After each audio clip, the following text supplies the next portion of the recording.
Deməli, dedik ki, diaqnostik qiymətləndirmə necə aparılır? Diaqnostik qiymətləndirmə bizim ilkin qiymətləndirməmizdir. Əsasən də uşaq yönümlü qiymətləndirmədir. Çünki barometr rolu oynayır. Barometr də nədir? Qrupun dinamik təzyiqini özündə ehtiva edir.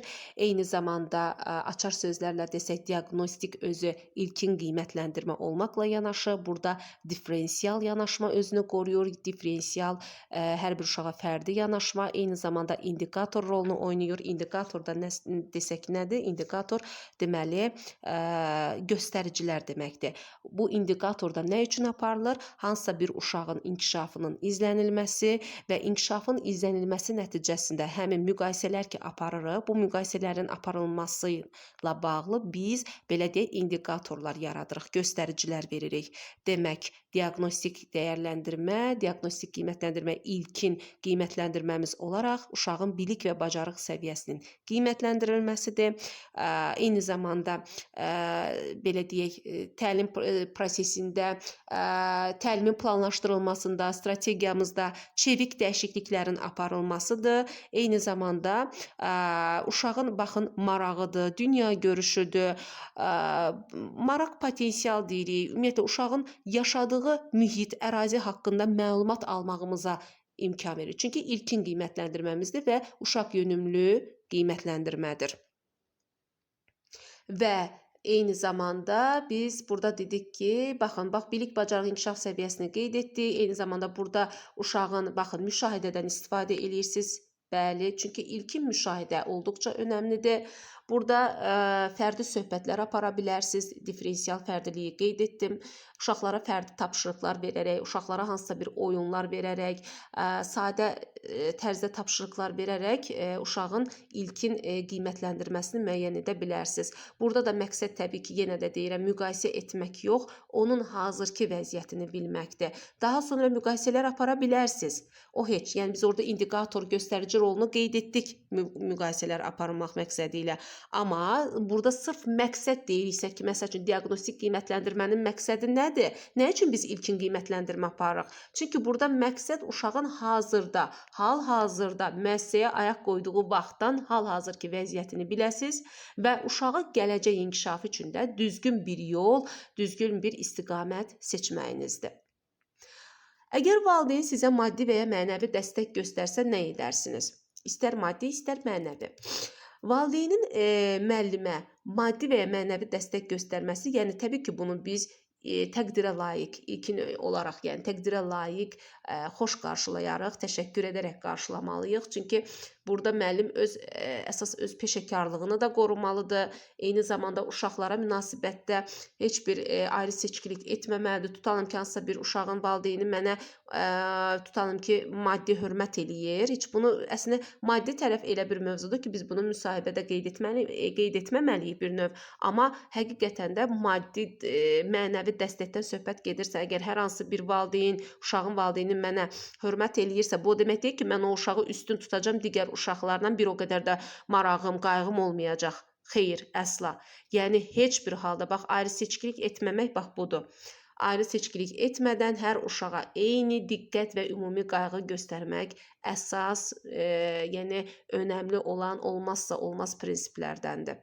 Yəni, bunu qeyd edirik bir mənalı olaraq.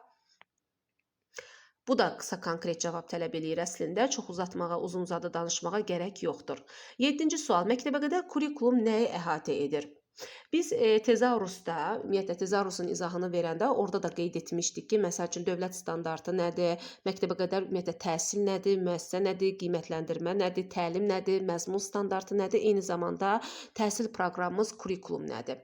Və sualda da deyir ki, kurikulum özündə nəyi əhatə edir? İlk öncə kurikulum biz deyirik ki, kurikulum deyərkən açar sözlərlə, baxın, təlim nəticələrimiz kurikuluma daxildir. İnkişaf sahələri, 4 inkişaf sahəmiz kurikulumun tərkibində gedir. İnkişaf sahələri üzrə məzmun standartlarımız, əsas və alt standart təbii ki, məzmun standartlarımız kurikulumdur. Pedaqoji prosesin təşkili, pedaqoji prosesin özünün tamlığı, təşkili, təlim nəticələrinin qiymətləndirmə özü elə kurikulumun içərisində gedir. Təlim nəticələrinin qiymətləndirilməsi, eyni zamanda hansısa bir monitorinqlərin aparılması, yəni özündə bu kimi prosesləri ehtiva edən, əks etdirən dövlət sənədimizdir kurikulum. Yenə də qeyd edirəm, təlim nəticələrimiz daxildir. İnkişaf sahələrimiz üzrə məzmun standartlarımız daxildir. Ümumilikdə pedaqoji prosesin təşkili və qiymətləndirməmiz daxildir. Və kurikulumda yenə baxın qeyd etdik. Hər birini mən burada qeyd etmişəm. Bəli, təlim nəticələrinin qiymətləndirməsi və monitorinq sistemini özündə əks etdirən dövlət sənədidir. Yaxşı, bəs fasilitasiya və fasilitator nədir? Bu da yəni tezarusda izahını verdiyim sualdır. Biz qeyd etmişdik ki, fasilitasiya nədir? Fasilitasiya belə deyək də, təlim fəaliyyəti gedir. Yəni burada insan rol oynamır. Fasilitator insandır. Fasilitator insandır. Yəni hansı ki, pedaqoji prosesi idarə edən, qrupun məhsuldar, produktiv olmasına kömək edən şəxs. Təbii ki, müəllimdən söhbət gedir, şəxsdir, subyektdir. Amma fasilitasiya nədir? Fasilitasiya bax diskusiyamızın təşkilidir. Qrupda diskusiya nədir? Müzakirələrin təşkil olunması, uşaqların bu müzakirələrə qoşulub aktiv fəal iştirak etməsi, eyni zamanda bir səmərəli yönəltmə prosesi. Fasilitasiya prosesdir, təlim fəaliyyətidir, bir yönləndirmədir, yönəltmədir. Yəni qrupun daha effektiv işləməsi üçün prosesi yönləndirməkdir. Amma fasilitator isə yəni yönəltmə prosesidir fasilitasiya. Fasilitator isə həmin o yönəltmə prosesini, yəni o pedaqoji prosesi belə deyək də, həyata keçirən bir şəxsdir. Hansı ki, bir bələdçidir. Yəni uşaq tərəfindən biliklərin əldə edilməsi, mənimsənilməsi prosesində bələdçi rolunu yerinə yetirən şəxsdir fasilitator. Yaxşı, bəs məktəbəqədər müəssisələrdə, 9-cu sual belədir ki, məktəbəqədər müəssisələrdə tədris ili nə zaman başlayır? Təbii ki, 15 sentyabr bilik günümüzdür. Bu çox sadə bir sualdır. Qarşılıqlı hörməti uşaqlara necə öyrətmək olar? Qarşılıqlı hörməti. Ümumiyyətlə, qarşılıqlı hörməti uşaqlar qarşılıqlı hörməti, ümumiyyətlə, burada qeyd edeyim, uşaqlar. Qarşılıqlı hörməti uşaqlara, belə deyək, ünsiyyət prosesində, təbii ki, uşaqlara bir nümunə göstərməklə, onlara həyati real faktlar əsasında misallar gətirməklə, düzgün davranışlara təşviq edərək və əgər konfliktlər varsa, mübahisə, münaqişələr varsa, onları sakit şəkildə həll etməyi, bir-birini başa düşərək, bir-birinə kömək göstərərək, qayğı ilə yanaşmağı öyrətmək lazımdır uşaqlara. Eyni zamanda nitq etiketləri qaydalarından istifadə etmək ünsiyyətimizdə. Baxın, xahiş etməyi öyrətməlisiniz, üzr istəməyi öyrətməlisiniz, bir köməklik göstərərkən öz təşəkkürünüzü bildirməyi uşaqlara öyrətməlisiniz. Yəni, sadə günlük dilimizdə istifadə olunan nitq etiketləri, bu ifadələri uşaqlara mütləq şəkildə gündəlik ünsiyyət prosesimizdə uşaqlara öyrətməliyik və bu hörmət göstərməyin vacibliyi də uşaqlara aşılamalıdır. Belə müəllimlər, deməli, ilk 10 sualın izahına baxdıq, davamı da növbəti videoda gələcək. Salam müəllimlər, hər vaxtınız xeyir olsun. Mən Kəmalə Dəniz. Bugün yenə qaldığımız yerdən müsahibə suallarının izahı ilə davam edirik. Deməli, burada ilk belə deyək də, 10 sualın qısa cavablarını biz yazıb göndərmişik, amma ətraflı izaha ehtiyac olduğunu təbii ki, yenə düşünürəm və yenə də sizinlə bölüşürəm. İlk sualımız belədir ki, sizə müsahibədə sual verilə bilər ki, sizcə ideal uşaq bağçası necə olmalıdır? Sizin üçün ümumiyyətlə ideal deyərkən dörd dörtlük, hər tərəfli, inkişaf etmiş bir müəssisə, uşaq bağçası necə olmalıdır? Fikrimcə, yəni siz bir müəllim olaraq cavabınızda belə buyura bilərsiniz ki, zənnimcə, fikrimcə, ideal bir uşaq bağçası deyərkən ilk öncə təhlükəsiz bir şərait, yəni uşaqların, təhsil alanların inkişafı üçün özlərini rahat, təhlükəsiz, belə deyək də, rahat təminatını vermək üçün, özlərini çox rahat, sərbəst, müstəqil şəkildə ifadə etmələri üçün təhlükəsiz bir münbit mühitin qurulması, eyni zamanda mehriban, qayğıkeş, məsuliyyətli, deməli, qarşılıqlı sosial ünsiyyətə əsaslanan, yəni mehriban davranışa əsaslanan inkişaf etdirici bir mühit olmalıdır. Eyni zamanda, yəni Yəni bu mühitin qurandan sonra, yəni mühit daxilində uşaqların sosiallaşması üçün, uşaqların aktiv ünsiyyətə cəlb olunması üçün uşaqlar həm öyrənməli, bu həm təlim fəaliyyəti, təlim əsaslı öyrənmə fəaliyyəti, həm də oyun əsaslı öyrənmə fəaliyyətində. Uşaqlar həm öyrənməli, həm oyun vasitəsilə sosial bacarıqlarını inkişaf etdirməlidirlər. Bir sözlə sosiallaşmalıdır uşaqlar. Eyni zamanda ideal bağça deyiriksə, yəni bu bağçada ümumiyyətlə müəssisə necə olmalıdır?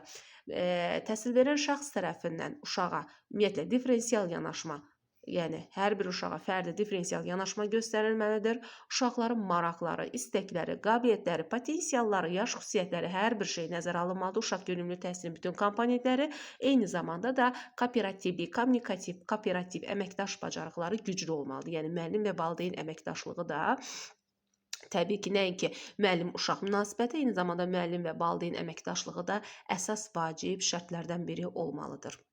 İkinci sual, uşaqlarla işləmək sizə şəxsi həyatınızda nə qazandırar? Yəni bu o deməkdir ki, sizin işiniz uşaqlarla işləməkdir də, yəni 1-6 yaşlı uşaqlarla belə deyək, məktəbə qədər yaşlı uşaqlarla, yəni siz işləyərkən bu sizin şəxsi həyatınız üçün, eyni zamanda həm şəxsi həyatınız, həm ümumiyyətlə elə karyeranız, şəxsi karyeranız, öz təhsil sahənizdə ümumiyyətlə nə qazandırar? Həm şəxsi həyatınızda, həm də təhsil sahənizdə, iş təcrübənizdə nələri qazandırar? Yəni sual budur ümumilikdə.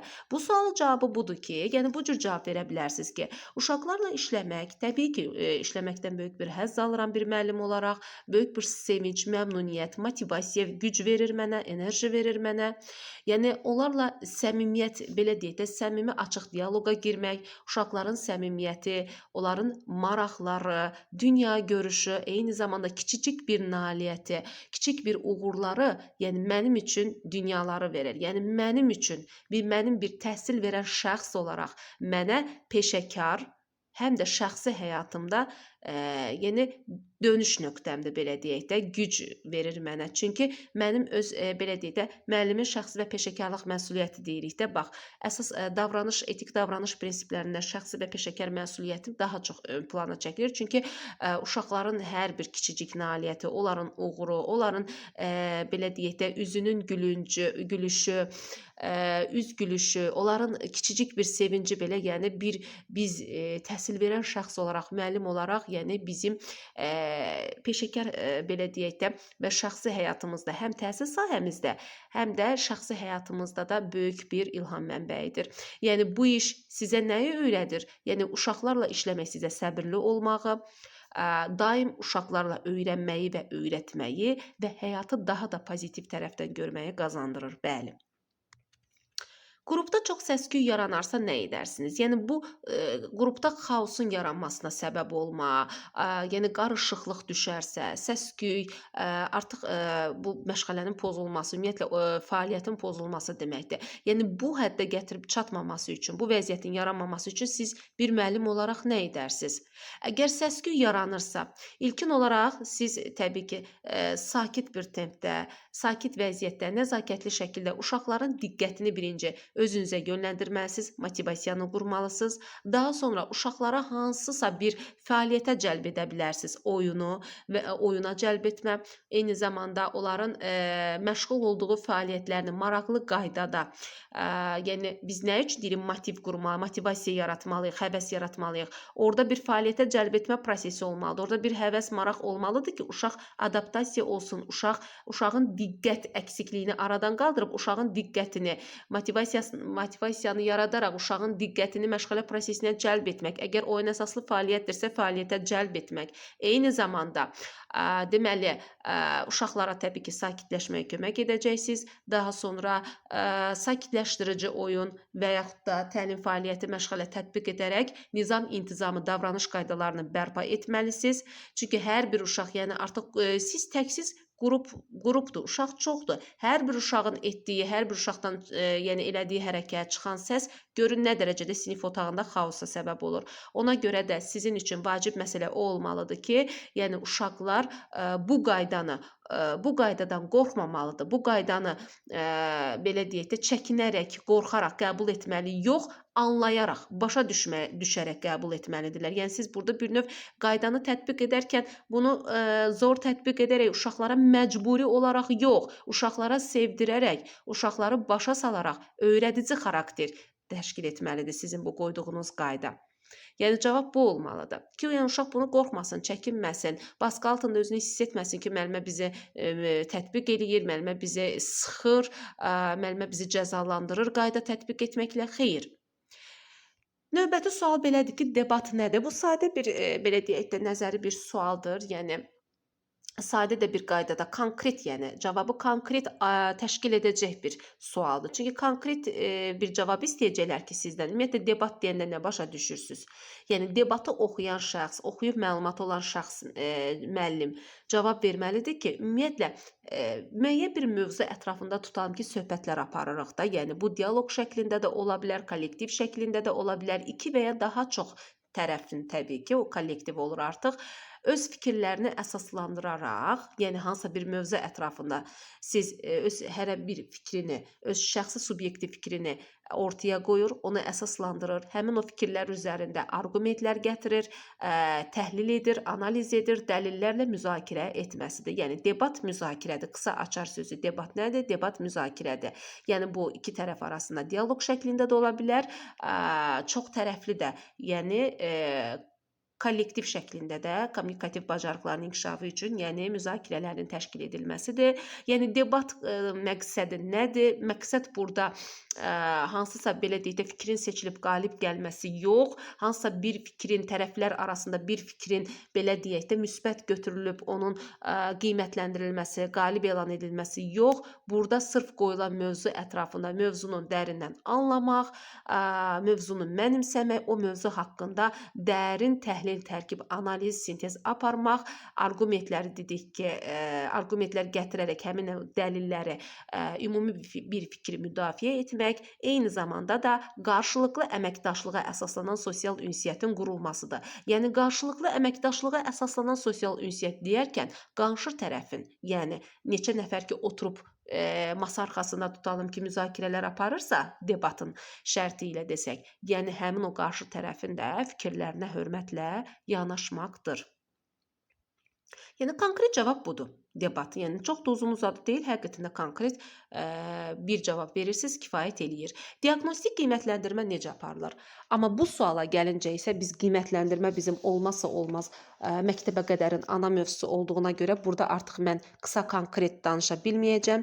Çünki qiymətləndirmə konkret cavab tərif tələb edən bir mövzu deyil. Qiymətləndirməni biz açıq izah etməliyik. İlk öncə ümumiyyətlə qiymətləndirmə nədir? Qiymətləndirmə deyəndə biz nə başa düşürük? Qiymətləndirmə biz bilirik ki, ümumiyyətlə uşağın baxın inkişafıdır. Ümumiyyətlə qiymətləndirmə uzun müddətli bir prosesdir. Yəni burada uşağın inkişafıdır, uşağın təlim fəaliyyəti boyunca, məktəbəqədər yaş dövrü boyunca uşağın əldə etdiyi nailiyyətləridir, uğurlarıdır. Onlar haqqında belə deyək, məlumatların toplanılmasıdır. Eyni zamanda uşağın fərdi xüsusiyyətləri, ehtiyacları haqqında məlumatların toplanması və bu məlumatlar əsasında da təlim prosesində biz belə deyək də obyektiv, belə deyək, onu belə deyək, qiymətləndirmədir. Qiymətləndirmə ölçmə prosesidir. Əgər biz onu belə deyək də uyğun, düzgün şəkildə uşağın belə deyək, müəyyən olmuş keyfiyyət səviyyəsinə uyğun, obyektiv, bir mənalı, etibarlı vasitələrlə ölçə biliriksə, deməli biz qiymətləndirmə aparmışıq. Deməli, diaqnostik qiymətləndirmə bəs necə aparılır? Diaqnostik qiymətləndirmə ilkin qiymətləndirməmizdir bizim. İlkin mərhələmizdir, ilin əvvəlində aparılan mərhələ.